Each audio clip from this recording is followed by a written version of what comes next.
Bonjour à tous pour cette dernière matinée de ce colloque France-Vietnam. C'est un plaisir pour moi de présider avec mon collègue vietnamien cette matinée consacrée aux langues et à l'exploration des cultures.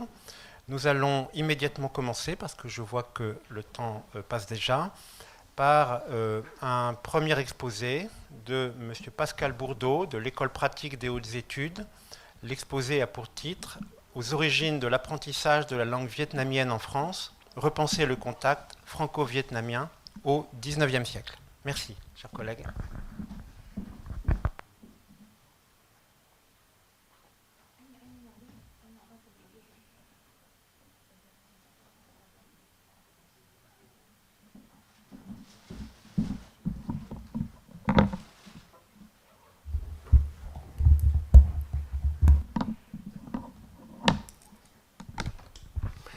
Très bien. Mesdames et messieurs, chers collègues, merci beaucoup pour cette invitation à ce colloque. Et je voudrais remercier aussi tous les stakhanovistes des études vietnamiennes qui viennent un samedi matin à l'École normale supérieure pour écouter donc, ces dernières présentations de ce colloque. Donc, compte tenu du temps et de la nécessité de la traduction de ma présentation, je ferai une présentation très synthétique.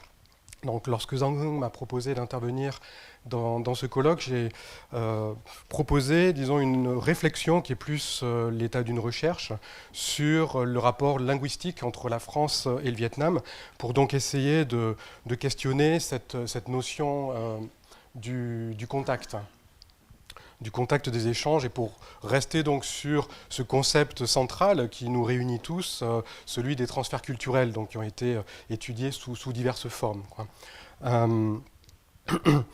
La question donc, qui se pose lorsqu'on pense à la linguistique, donc, c'est l'insertion du Vietnam dans une ère culturelle. Est-ce qu'on place le Vietnam dans le monde sinisé? Est-ce qu'il se place du point de vue linguistique dans les langues sino-tibétaines ou malayo-polynésiennes? Et en entrée dans la modernité, est-ce qu'il rentre définitivement ou pas dans le monde occidental et dans le monde francophone, ou aujourd'hui de plus en plus anglophone? Se pose donc... excusez-moi, je vais... Voilà. Et donc, pour discuter de cette question, je suis parti de ce postulat. Lorsqu'on parle des échanges franco-vietnamiens, la francophonie est une évidence, comme si le Vietnam était naturellement donc un pays qui est membre de cette communauté de la francophonie. Mais qu'est-ce qu'il en est de l'inverse, d'une sorte de vietnamophonie, lorsqu'on considère que la France a joué un rôle essentiel, bien sûr, dans le développement et dans la connaissance et dans l'apprentissage aussi de la langue vietnamienne. Une question, lorsqu'on regarde dans l'histoire coloniale et dans l'évolution, dans les échanges que la métropole a eus avec ses différentes colonies, on a vu bien sûr des phénomènes de translation, d'échange de vocabulaire, de lexique ou autre. On voit bien évidemment l'importance de la langue arabe aujourd'hui dans le français contemporain. Qu'est-ce qu'il en est du vietnamien dans la langue française contemporaine? Si on regarde plus largement dans les langues asiatiques, on pourrait se dire que malgré le fait que la France n'a que colonisé l'Indochine, l'influence peut-être du lexique japonais et chinois est plus importante que le vietnamien. Donc voilà. Que peut-on en tirer comme conclusion de cette situation? Donc je voudrais apporter une réflexion donc très rapide par question de temps sur cette question linguistique. Alors non pas du point de vue technique, parce qu'il y a des présentations de linguistes sur ces questions-là, mais plutôt sur l'histoire des idées et sur l'histoire des échanges culturels. Dans quelle mesure, à travers ce que l'on appelle aujourd'hui l'histoire globale et aussi l'histoire des sciences, on peut réfléchir différemment sur ce contact entre France et Vietnam du point de vue linguistique. Donc je ferai référence à deux ouvrages fondamentaux. L'ouvrage de Francis des années 70, mais qui est toujours aujourd'hui d'actualité et qui nous permet de poser la base de la politique linguistique et des enjeux, bien sûr, politiques de la langue. Et un ouvrage qui va sortir, une étude importante de Pham Thi Kieu Ly, donc sur l'histoire de l'écriture romanisée du vietnamien, qui va sortir très très prochainement et dont je m'inspire ou je fais référence dans cette présentation. Donc voilà l'importance de l'histoire des idées, et pour resituer ce contact particulier du début du 19e siècle, bien évidemment, ce sont aussi des échanges entre personnes, entre grandes personnalités, qui sont parfois méconnues de l'histoire, mais qui ont pourtant joué un rôle essentiel dans la transmission de ces idées. Donc vous voyez quelques noms, bien évidemment, vous voyez les grands missionnaires linguistes qui ont joué un rôle essentiel dans le développement de la lexicographie, dans la publication des premiers dictionnaires français, vietnamiens, mais aussi portugais, latin, vietnamien, qui vont jouer un rôle essentiel dans la stabilisation et d'une certaine façon dans la normalisation aussi de la langue écrite vietnamienne. Vous voyez aussi, bien évidemment, des intellectuels vietnamiens qui vont jouer ce rôle de passeurs aussi, et de plus en plus des orientalistes ou des intellectuels qui vont jouer, c'est un aspect que je traiterai, que je soulignerai dans cette présentation, c'est aussi donc la sécularisation de l'écriture romanisée vietnamienne qui va se jouer au cours du 19e siècle. C'est bon, j'ai fait. Donc, quelques mots donc pour redéfinir cette rencontre. Je parle d'un premier 19e siècle, cette période qui va des années 1820 à 1860, que l'on peut considérer comme la période, bien sûr, de préparation à la colonisation, mais si on change de regard historiographique, c'est une période, bien évidemment, de grande évolution, où on est à la fin du Vietnam traditionnel et dans le début d'une entrée dans la modernité, avant que la conquête coloniale, que le colonialisme transforme complètement, en fait, ces premières tentatives de modernisation qui sont provenues directement de l'élite vietnamienne. Et la réflexion sur la langue et sur l'écriture a bien évidemment été au cœur de ces enjeux. Donc je passerai pour des questions de temps sur les questions idéologiques, juste pour parler d'un point qui est que ce début du 19e siècle est aussi le moment où le Vietnam et plus largement le monde chinois ou l'Asie ouvre sa perspective géographique sur le reste du monde. Et on part d'une vision classique sino-vietnamienne de l'Empire du Milieu et du monde barbare vers une découverte aussi de l'outre-mer et de l'Occident. La question que l'on peut se poser, c'est quelle était la conscience et la connaissance de cet Occident par les sociétés asiatiques et notamment vietnamiennes. Avait-elle conscience des pluralités de cultures, de langues et de pouvoirs politiques lorsqu'ils parlaient de cet Occident ? Donc un changement spatial qui joue un rôle important. Si on regarde aussi cette dimension spatiale, il est intéressant de noter la propre représentation spatiale des missionnaires qui ont joué un rôle essentiel dans le contact et dans la découverte des sociétés asiatiques. Et on voit que leur logique missionnaire, bien évidemment, ne correspond pas aux États-nations contemporains, voire même à une conception unitaire des différentes langues qui se parlaient à l'époque. Donc vous voyez sur la péninsule indochinoise les différents vicariats apostoliques avec des activités très spécifiques sur ces territoires qui donc ne correspondent pas aux États-nations contemporains que l'on connaît. Un point donc, sur lequel je voudrais insister en abordant cet aspect, c'est que les missionnaires, jusqu'au début du 19e siècle, naturellement ne parlaient pas de langue vietnamienne ou de langue annamite, mais parlaient d'un côté de cochin chinois, pour ce qui était des activités missionnaires axées sur le sud de l'actuel Vietnam, et du tonkinois, comme pour expliquer qu'il y avait finalement deux façons d'écrire ou de parler la langue vietnamienne, en insistant bien sûr sur les dimensions surtout dialectales ou des échanges qu'il pouvait avoir avec les élites locales et les premiers convertis au christianisme qui n'avaient pas forcément les mêmes façons de parler. Et donc cela a eu des effets directs sur tout le processus de romanisation de la langue, où vous voyez donc quelques exemples que j'ai mis ici, où on se trouve finalement jusqu'au début du XXe siècle autour de trois langues et de deux écritures. Dernier point, pour replacer le contexte intellectuel, le 19e siècle, c'est aussi le positivisme, donc l'apparition des sciences et d'une pensée scientifique. La linguistique va être elle-même, bien sûr, affectée par ce positivisme et par une façon de penser donc différemment l'apprentissage et l'analyse des langues. Donc, bon, je passerai sur ça. Donc, si on reste dans le Vietnam classique, on va dire traditionnel jusqu'au début du 19e siècle, les grands échanges se font entre les élites traditionnelles, bien évidemment le lettré confucéen, qui porte la voix et son attache particulière donc, à la culture de l'écrit, et des formes d'intellectuels plutôt marginaux ou marginalisés, les bouddhistes, mais aussi les ermites taoïstes, qui ont joué un rôle important aussi dans la transmission d'un savoir, même s'ils étaient classés, disons, du côté des hétérodoxies ou des croyances et des pensées hétérodoxes. Et on voit aussi apparaître donc les missionnaires qui vont jouer un rôle essentiel dans l'histoire des idées, dans l'histoire des transferts des concepts, notamment des concepts religieux ou plus largement de l'histoire intellectuelle.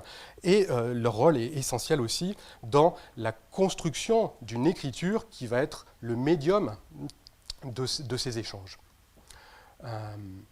Donc, deuxième partie très rapidement, pour voir dans quelle mesure ce Vietnam, jusqu'à la moitié du 19e siècle, donc, se retrouve confronté à cette situation d'avoir plusieurs écritures et plusieurs langues. De façon classique, donc, on a le chinois classique, le chinois prononcé à la vietnamienne. On a ensuite le sino-vietnamien, l'utilisation des idéogrammes produits par les Vietnamiens pour exprimer leur propre façon de parler. Et on voit naturellement le Quoc Ngu, donc ce vietnamien romanisé qui apparaît comme une création des missionnaires et qui va évoluer entre le XVIIe siècle jusqu'au XIXe siècle, avec bien évidemment là aussi des réflexions sur une réforme de l'écriture très rapide. Je prendrai l'exemple le plus connu bien sûr de Nguyen Trong To au milieu du XIXe siècle qui propose lui aussi au tout début de ce contact, une réforme du vietnamien romanisé avec une question centrale. Quelle écriture doit-on utiliser pour garder en fait ce que l'on va appeler ensuite l'identité nationale, mais pour transmettre le plus facilement les idées et la pensée classique vietnamienne. D'où ce débat constant entre l'utilisation des idéogrammes ou de l'écriture sino-vietnamienne et l'écriture romanisée. J'insiste sur ce point parce qu'on a tendance à considérer que le Quoc Ngu, donc ce vietnamien romanisé, est une construction missionnaire et qu'elle va être adaptée tout de suite par la colonisation. Ce que je voudrais montrer ici dans cette courte période du 1er 19e siècle, c'est que la question n'était pas tranchée et qu'il y a eu des débats au sein même des élites, entre guillemets, françaises, pour savoir quelle écriture utiliser dans l'apprentissage de cette langue. Voilà. Inversement, si on regarde le contact, donc je parlais de cette différenciation ou pas de l'Occident par les élites et par les Vietnamiens, qu'en était-il de la connaissance des langues occidentales en tant que telles ? Donc j'ai distingué deux catégories de langues, on va dire, les langues plutôt latines qui proviennent de l'évangélisation, le portugais, l'espagnol, le latin aussi et le français, mais également des langues anglo-saxonnes qui vont être portées par les commerçants hollandais, anglais, mais également français, et qui, eux, vont s'ancrer plus dans une langue d'échange commercial, avec derrière, bien évidemment, l'arrière-plan politico-intellectuel du protestantisme, qui va jouer là aussi un rôle, on le connaît en Chine, sur ces phénomènes de traduction, notamment de la Bible ou des concepts théologiques. Donc, cette période du 19e siècle, aussi du côté vietnamien, est une ouverture sur le monde et une volonté aussi d'apprendre les langues étrangères. À l'époque de Minh Mang, on sait très bien qu'à la fois, il y a cette grande vague de réflexion sur l'écriture de l'histoire du Vietnam, mais également sur la nécessité de former des traducteurs, d'envoyer des diplomates avant l'heure dans les pays du sud de l'Asie du Sud-Est, mais également pour être en contact avec cet Occident qui arrive, d'où la nécessité d'avoir des traducteurs en français, mais également en anglais, qui travaillent auprès de la cour et auprès des empereurs, quoi. Donc cette question de la langue aussi, c'est une façon d'aborder l'émergence finalement de l'histoire diplomatique qui s'ouvre sur le monde du Vietnam. Quelques points donc sur ces contacts entre intellectuels. Je parlais d'histoire diplomatique, cette photo donc, de la mission de Phan Thanh Giang en 1863 en France, qui finalement est la première mission de Vietnamiens qui peuvent observer et expliquer ce qu'est la culture française et ce qu'est la langue. Jusqu'à présent, tout ce qu'ils voyaient ne provenait que de la traduction et de l'observation faite par les missionnaires. Donc on a un acte direct finalement d'une observation, d'une compréhension de ce qu'est Paris, de ce qu'est la culture française par des Vietnamiens à cette époque-là. Donc la figure de Chung Win Ki aussi, très importante dans tout ce processus de romanisation et d'apprentissage du vietnamien romanisé, j'y reviendrai. Et une autre figure importante pour moi, qui est très peu étudiée encore, Gabriel Aubaré, donc qui va être consul de France au Siam, qui va être un personnage important dans la conquête et dans le contact franco-vietnamien dans ces années 1850. Gabriel Aubaré, lui, va jouer un rôle aussi important de traduction, puisqu'il va publier en français et traduire des ouvrages fondamentaux sur la géographie, sur le droit, mais également donc, ce poème de Nguyen Ninh Chu, le Luc Van Tien, qui va être la première publication et traduction en français de ce poème, dont il souhaitait faire une méthode d'apprentissage du vietnamien. J'y reviendrai. Et Aubaré, donc, lui, a joué un rôle important dans la transmission et dans la connaissance de la culture et de la langue vietnamienne, mais aussi avec beaucoup de réserves sur la pédagogie. Il était partisan, lui, plutôt de conserver l'écriture sinisée pour apprendre le vietnamien.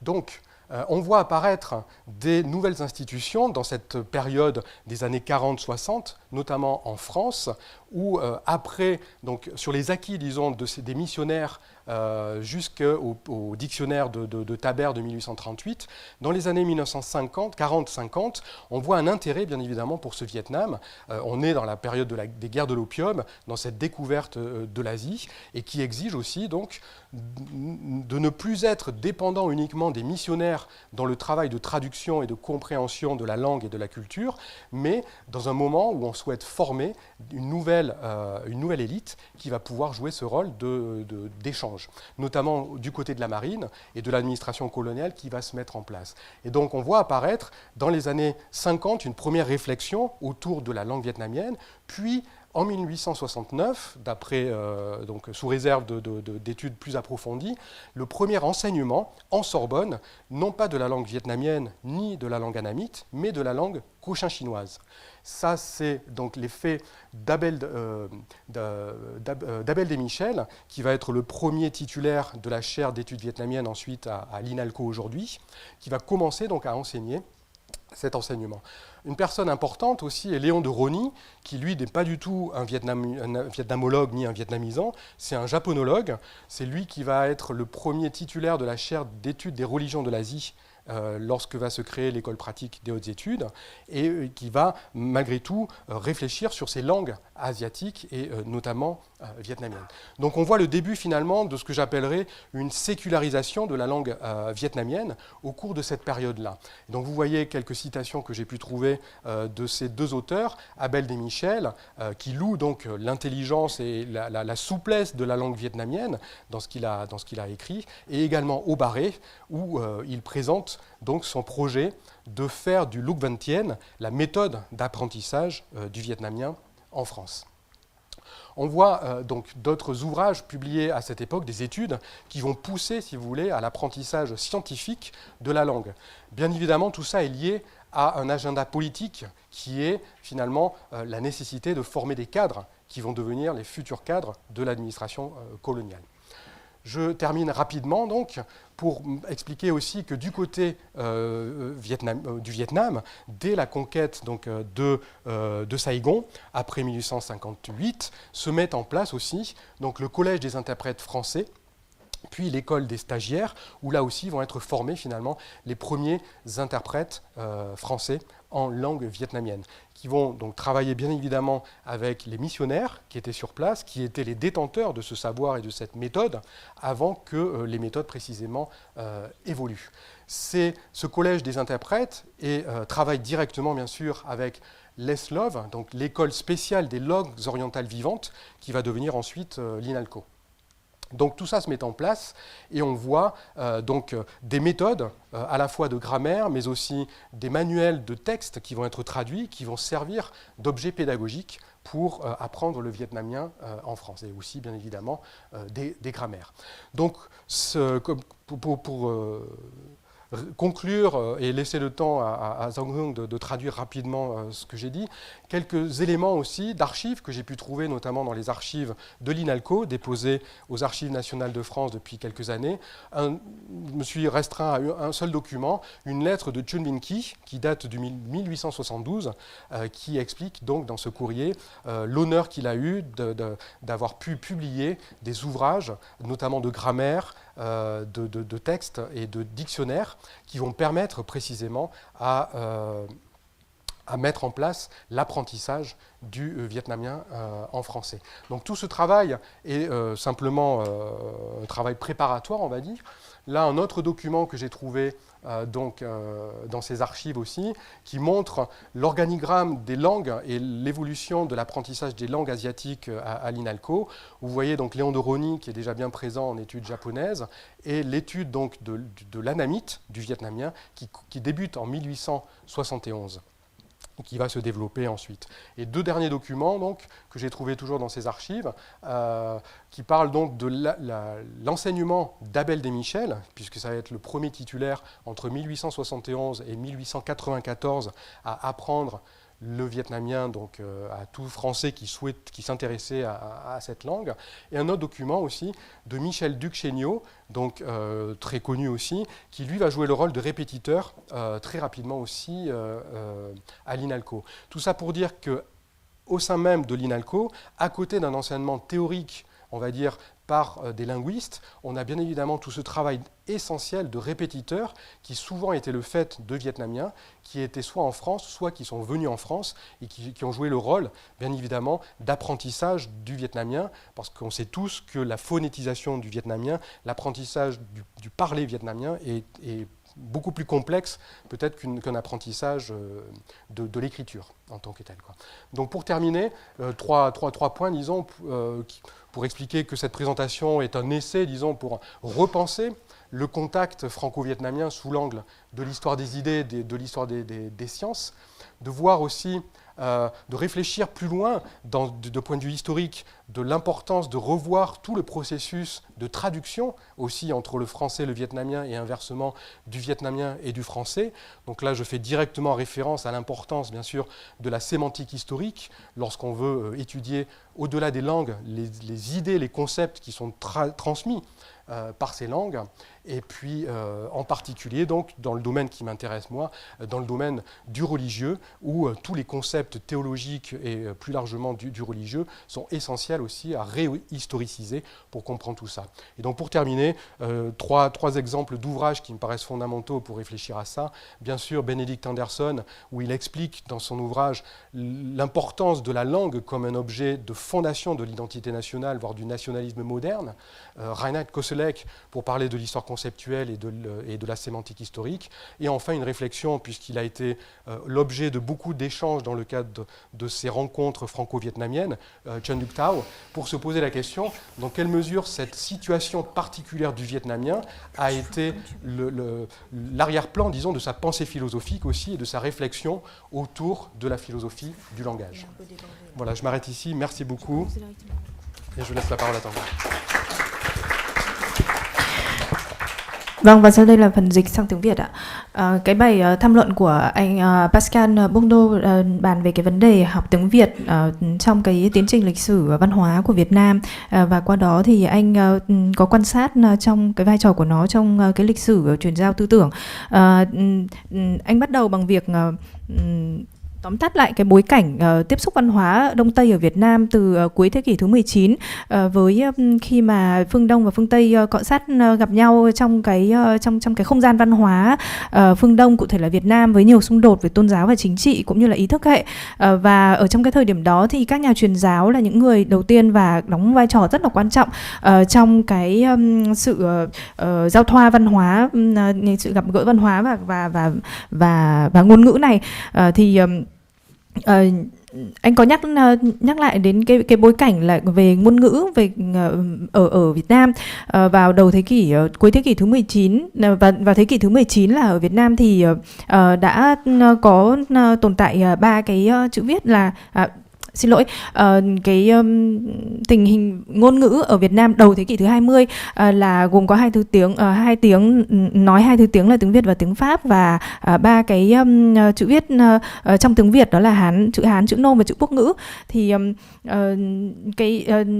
khi mà nói đến các nhà truyền giáo đã đóng góp có một cái vai trò quan trọng trong cái việc tiếp xúc ngôn ngữ cũng như là trao đổi về tư tưởng, thì có nhóm, tức là các cái nhà truyền giáo này thì có thể là họ nói nhiều thứ tiếng khác nhau, và nó tạo nên một cái ngôn ngữ, một cái môi trường gọi là đa ngôn ngữ ở Việt Nam. Đó là họ nói tiếng Tây Ban Nha, Bồ Đào Nha, tiếng Latin và tiếng Pháp. Ngoài ra thì còn không thể quên được có một cái nhóm người nữa, đó là nhóm thương gia và những người theo đạo, các cha đạo Tin lành, thì họ nói tiếng Anh, tiếng Hà Lan và tiếng Pháp, và các cái ngôn ngữ phương Tây thì đã được sử dụng với tần suất rất là cao, đặc biệt là trong việc truyền giáo, và chính cái bối cảnh này thì nó đã tạo điều kiện cho việc học ngoại ngữ ở Việt Nam, và dẫn tới việc là thành lập các cái trường đào tạo phiên dịch để làm việc cho Tây. Và để nói là cái vai trò của các nhà truyền giáo vẫn rất là quan trọng, và họ đã mang lại không những chỉ ngôn ngữ mà là cả hình ảnh và những cái văn hóa của phương Tây vào Việt Nam. Và cái chuyến đi sứ của đoàn mà do Phan Thanh Giản dẫn đầu thì là cái chuyến đi đầu tiên đánh dấu cái đầu tiên của người Việt Nam sang châu Âu, và vì thế là qua cái chuyến đi này thì mấy lần đầu tiên người Việt Nam có được cái nhìn và cái hiểu biết về phương Tây, không phải nó khác với cả về phương Tây ngoài những cái kiến thức mà các nhà truyền giáo đã đem lại. Và nói về các cái trường đào tạo về phiên dịch thì cần phải nói đến một số cái tên tuổi như là Trương Vĩnh Ký, Gabriel Aubaré, và cái nhân vật anh Pascal đã có dừng lại ở nói cụ thể hơn về cái nhân vật Aubaré. Ông có một cái vai trò cũng rất là quan trọng trong cái việc truyền giáo văn hóa và ngôn ngữ. Cụ thể là ông rất là quan tâm đến tiếng Việt. Và ông không những là chỉ học tiếng Việt mà ông còn soạn sách để dạy tiếng Việt cho người Pháp. Và cái lịch sử học tiếng Việt thì còn phải nhắc đến những cái tên tuổi như là Alexandre Roth, Pignot de Béen hoặc là Tabert. Họ quan tâm, và đó là cái thế hệ đầu tiên. Và tiếp theo thì trong cái bối cảnh chiến tranh thuốc viện thì cái việc quan tâm đến tiếng Việt nó cũng đã trở nên cấp thiết hơn, dẫn tới vào những cái năm 1860 thì là đã dẫn tới một cái nhu cầu thiết thực để học tiếng Việt tại trường đại học Sorbonne. Và anh đã nêu ra một vài cái ví dụ đã cụ thể là để minh họa đó là cái nhu cầu đó nó thể hiện trong việc xuất bản các sách nghiên cứu về tiếng Việt, về ngữ phạm, ngữ văn tiếng Việt. Và sau đó là cuộc khai thác thuộc địa. Thì trong cái quá trình này thì các trường không chỉ có các cái trường mà dành cho người Việt mà cũng có cái trường dạy học cho người Pháp để học tiếng Việt, và những cái trường này thì nó là tiền thân của Học viện Ngôn ngữ và Văn minh Á Đông ngày nay, tức là INANCO ạ. Và để kết thúc thì anh đã minh họa một vài cái tư liệu ở trong lưu trữ của trường của học viện này, để một số cái giờ dạy, ví dụ như là cái cách phân bổ các cái giờ dạy tiếng Việt vào năm 1971, và minh họa cái việc tình hình dạy tiếng Việt ở Pháp như thế nào. Và để tất cả cái phần quan sát trên thì để nhấn mạnh một cái luận đề chính, đó là việc nghiên cứu cái lịch sử dạy tiếng Việt ở Pháp thì nó có phần quan trọng trong việc nghiên cứu lịch sử về tư tưởng, vì chính ngôn ngữ là công cụ của việc truyền bá tư tưởng. Đồng thời anh cũng nhấn mạnh đến vai trò dịch thuật. Xin cảm ơn ạ.